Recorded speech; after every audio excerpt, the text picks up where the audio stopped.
The 1830s were a turning point in American history, not because of progress, but because of one of the most heartbreaking tragedies ever carried out on American soil. For generations, the Cherokee, Creek, Choctaw, Chickasaw, and Seminole peoples lived across the southeastern United States. They farmed the land, built schools, created governments, and lived peacefully beside white settlers.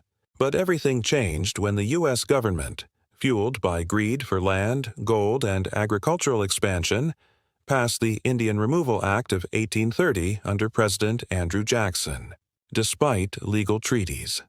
Despite Supreme Court rulings protecting native rights, despite the fact that these nations were sovereign, the government made its choice. They wanted the land, and they were prepared to take it. In the winter of the 1830s, thousands of native families were forced from their homes. Soldiers marched them out at gunpoint. Elders, children, mothers carrying babies, leaders who once stood proud. Homes were burned, villages were emptied.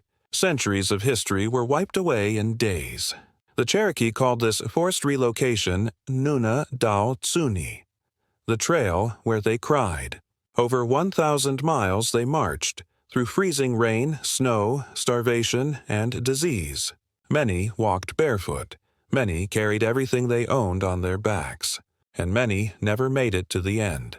It's estimated that over 16,000 Cherokee began the journey, and about 4,000 died along the way. The other tribes suffered similar losses.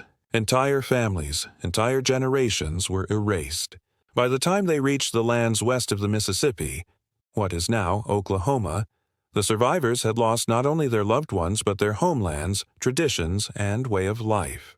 The Trail of Tears remains a permanent scar, a reminder that injustice can be written into law, and that the greatest tragedies often come not from enemies, but from governments that fail their own humanity.